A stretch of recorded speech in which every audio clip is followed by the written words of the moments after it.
Hi everyone, it's Matthew Moniz and welcome to my review of the Samsung Galaxy S7. In 2015, Samsung released the Galaxy S6 and S6 Edge, two of the most attractive phones to ever hit the market. This year, they've done it again by sticking to the same design, but brought back important features from previous Galaxy devices. Some people see the Galaxy S7 as a small upgrade from the S6, but to me, it's the best phone Samsung has ever made. So here's my review.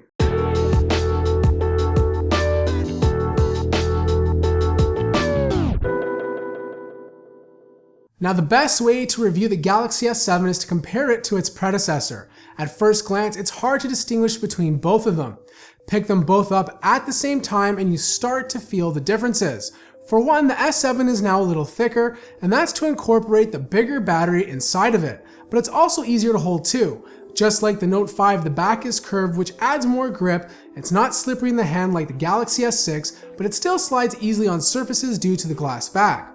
And finally, the benefit of being thicker is the rear camera. It now sits almost flush with the phone. The top of the phone still has a place to insert your SIM card, but in the same tray, you can now add a micro SD card, a feature missing from last year's Galaxy S6. Speaking of missing features, the Galaxy S7 doesn't include an IR blaster, which allows you to turn on the TV and change the channels. The metal volume controls are still on the left side of the phone and the power button on the right. But surprisingly, Samsung decided to stick with a micro USB port on the bottom instead of adopting USB Type-C. So with the new design, you get a bigger battery curved back to make it easier to hold, the return of the micro SD card slot, and a waterproof design. The only thing we lose from last year's model is the IR blaster. So what about the display? Well, the Galaxy S7 has an always-on display that showcases the time when you're not using your phone.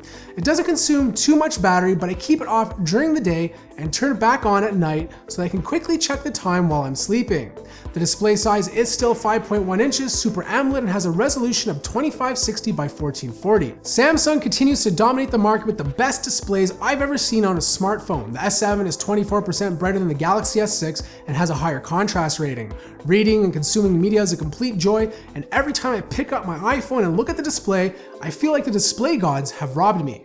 But all is not perfect. The bottom place speaker is worse than it was last year, and that's because of the water coating. It sounds muddy and tinging, so you'll definitely want to keep a pair of headphones on you most of the time. Next up is performance. I'm Canadian, and this is the first year we didn't get the North American model like our brothers down south. This basically means instead of a Snapdragon 820 CPU, we're using the international model that comes with Samsung's Exynos 8890. And to be quite honest, it doesn't matter because both of these chips are incredibly fast, and I doubt anyone will be able to tell the difference. On top of the new CPU, the RAM got bumped up from 3GB to 4, and thankfully the annoying RAM management issues that plagued last year's S6 are no longer present. Unfortunately, what's still present is TouchWiz. It's been toned down a little more than before, it's less cartoony, but it's still not the most pleasing skin. For one, if you're using the American version, it's full of carrier bloat, and I mean a lot of carrier bloat. It can't be uninstalled and only disabled. Thankfully, the Canadian version is not as bad. Also, Samsung has tons of their own software that no one uses, like S Planner, S Voice, S Memo, and the Samsung browser. Why would anyone use S Voice over Google Now or Samsung's browser over Chrome or Firefox? It's just confusing for new users. And finally, one other thing I noticed is the app drawer. I like my apps sorted, and you can do that. But as soon as you download another app, it doesn't get sorted in alphabetical order unless you press the A to Z button again. Moving on to storage and battery. The S7 comes standard with 32GB of storage, and for those of you that swear by a micro SD card slot, you can rejoice. It's now back and can hold up to 200GB of additional storage. The battery life has been improved. The thicker design allows the phone to hold a bigger battery. It's 3000 milliamps, which is a bump up from the 2800 milliamp battery in the S6. Battery life was one of the major issues with last year's Galaxy, and now it's really good. In fact, it's almost as good as the iPhone 6s Plus. I have no problem making it through the entire day on one charge, and I usually end up with 40% battery life before plugging it in at night. The S7 supports fast charging, wireless charging, and fast wireless charging. And finally, the camera. Because the body is thicker than last year and Samsung is using a smaller camera sensor, the bump on the back almost sits flush with the phone. The camera is now 12 megapixels, down from 16, but offers superior performance. For one, it has larger pixels and a brighter lens, so under low light the pictures look even better.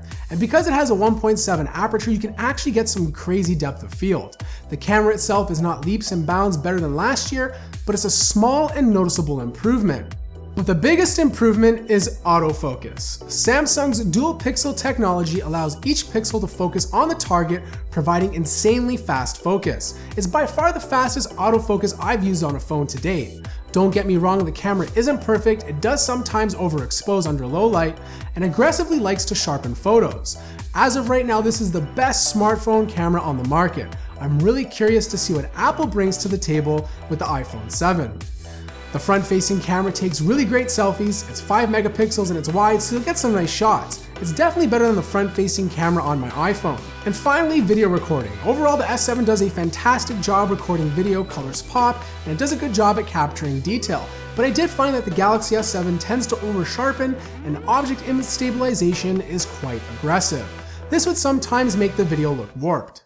Alright, so here's my final thoughts. The Samsung Galaxy S7 is an iterative update from the Galaxy S6, but a very important one. It brings significantly better battery life, waterproofing, and the return of the microSD card slot. The design has been slightly fine-tuned to reduce the protruding camera, and the curved back makes it easier to hold in the hand.